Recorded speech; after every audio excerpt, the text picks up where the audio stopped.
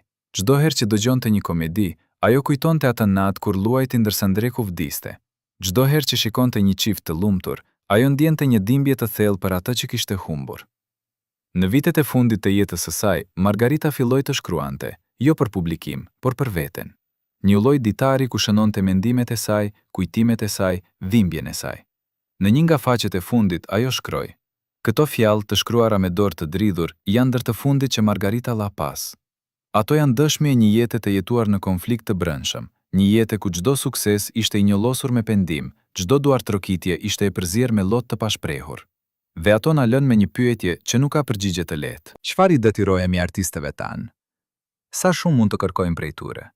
Dhe kur sakrifishet që u kërkojmë shkojmë përtej çdo kufiri njerëzor, a kemi të drejtë t'i quajmë ata heronj, apo duhet t'i quajmë viktima të një sistemi mizor? Historia e Margarita Xhepës nuk është vetëm historia e saj. Është historia e mira artistëve, shkrimtarëve, muzikantëve, aktorëve që jetuan në regjime që kërkonin sakrifiqe absolute. Është historia e njerëzve që zgjodën ose u detyruan të zgjedhin artin mbi jetën, detyrën mbi dashurinë, publikun mbi familjen. Dhe është një kujtesë se pas çdo performancë të shkëlqyer, pas çdo vepre arti të madhe, mund të fshihet një dhimbje që ne si publik nuk e shohim kurrë. Sepse artistët janë të trajnuar të fshihin dhimbjen, janë të trajnuar të buzëqeshin edhe kur zemra u copëtohet. Janë të trajnuar të japin gjithçka edhe kur nuk u ka mbetur asgjë për të dhënë. Dhe ndoshta, kjo është mësimi më i rëndësishëm që mund të marrim nga jeta e Margarita Xhepës. Se duhet jemi më të sjellshëm me artistët tanë, më të kujdesshëm me ata që u kërkojmë, më të vetëdijshëm për çmimin që ata paguajnë për të na argëtuar, për të na frymëzuar, për të na bërë të ndërojmë. Sepse ata nuk janë makina, janë njerëz, me zemra që thyen, me shpirtra që vuajnë, me jetë që meritojnë të jetohen, jo vetëm të sakrifikohen në altarin e artit. Në vitin 2015, gati 30 vjet pas rënies së regjimit, një grua e re erdhi në shtëpinë e Margarita Xhepës. Ajo ishte studiese e teatrit, po përgatiste një dizertacion për artistët e epokës socialiste. Kishte dëgjuar tash e them, kishte lexuar raporte të vjetra, kishte folur me ish koleg. Ve tani donte të dëgjonte të vërtetën nga vetë Margarita. Ajo u ul përballë aktores së moshuar, që tani ishte gati 70 vjeç, dhe i tha. Margarita e shikoi për një kohë të gjatë me ato sy të lodhur që kishin parë shumë. Pastaj për herë të parë në dekada, ajo foli, jo me gjuhë të koduar, jo me metafora, por me të vërtetën e pastër, të dhimbshme, të papërpunuar. Ajo i tregoi asaj studentes gjithçka. I tregoi për letrën e ndrekut që kishte gjetur në arkën e vjetër. I tregoi për presionet që ishin bërë. I tregoi për ilacet që e kishin bërë të harronte. I tregoi për vitet kur kishte jetuar në frikë të vazhdueshme, duke ditur se çdo fjalë e saj po regjistrohej, çdo lëvizje po monitorohej. I tregoi për netët kur kishte menduar të mbaronte gjithçka, por nuk ishte guxuar sepse kishte një vajzë për të mbrojtur. I tregoi për dhimbjen që nuk ishte zhdukur kurrë, dhimbjen e të qenit detyruar të zgjedhësh midis artit dhe dashurisë, dhe të ditur se çfarëdo zgjedhje që bëje do të ishte e gabuar. Dhe kur mbaroi, ajo nxori nga një sishtar të fshehtë një zarf të verdhur. Kuote 57 ta. Kuote 58. Studiuesja e mori zarfin me duar të driduara, e hapi me kujdes, leçoi letrën dhe kur mbaroi, Së të ishin mbushur me lot. Kuot 59 tha. Kuot 60.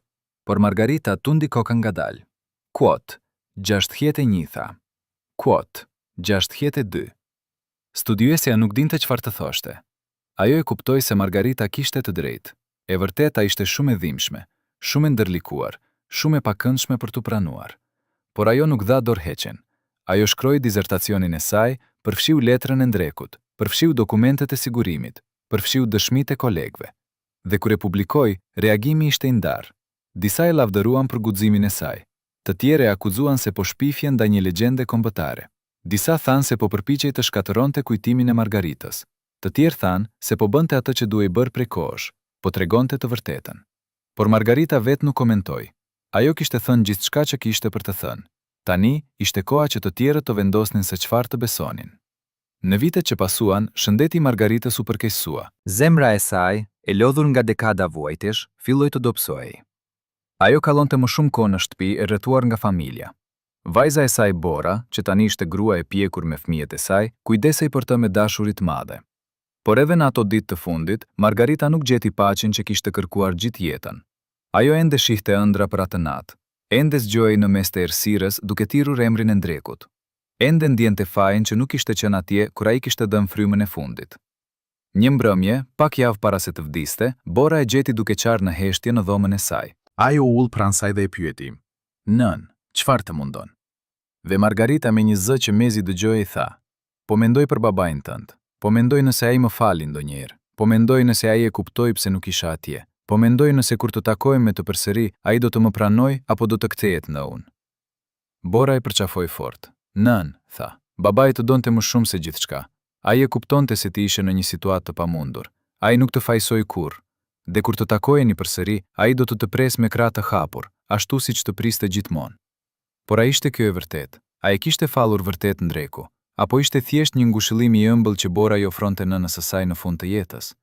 Kjo është një pyetje që nuk do të ketë kurrë përgjigje, sepse ndreku nuk është më këtu për të folur. Dhe Margarita, edhe pse jetoi për dekada pas tij, nuk gjeti kurrë paqen që vjen nga falja e vërtetë.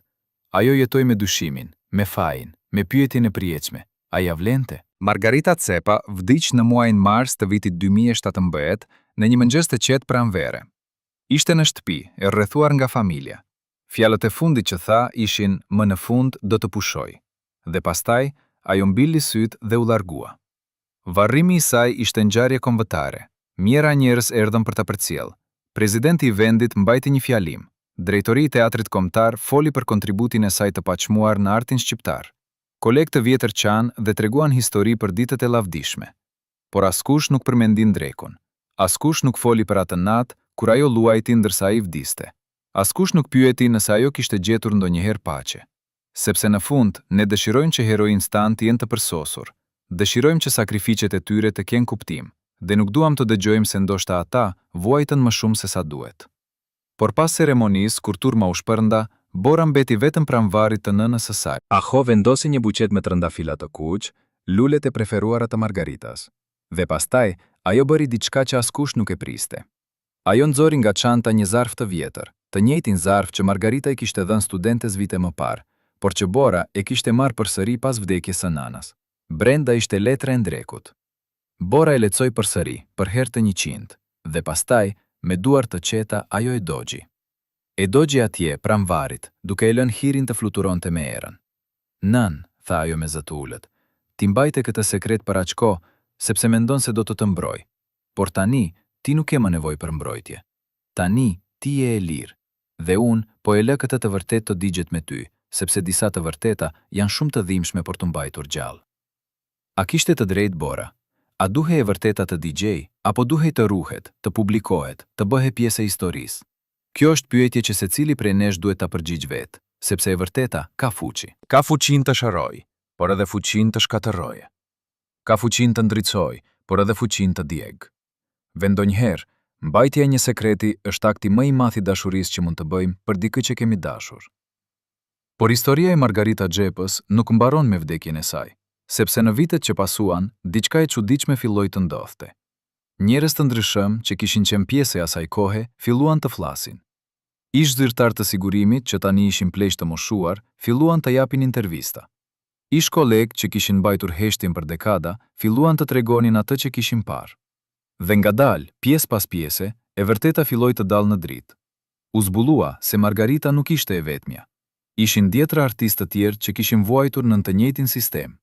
Ishin shkrimtarë që ishin detyruar të shkruanin kundër bindjeve të tyre. Ishin muzikantë që ishin detyruar të këndonin këngë që i urrenin. Ishin aktorë që ishin detyruar të luanin role që i poshtronin. Ve të gjitha ata kishin mbajtur heshtjen, sepse kjo ishte vetmja mënyrë për të mbijetuar. Dhe kur këto histori filluan të dalin, njerëzit filluan të kuptojnë. Filluan të shohin se ajo që kishin menduar si heroizëm ishte në të vërtetë mbijetesë. Se ajo që kishin menduar si zgjedhje e lirë ishte në të vërtetë detyrë e imponuar. Se ajo që kishin menduar si art i pastër ishte në të vërtetë art i kontaminuar nga frika, nga presioni, nga duna e fshehtë e një sistemi që nuk lejonte alternativa.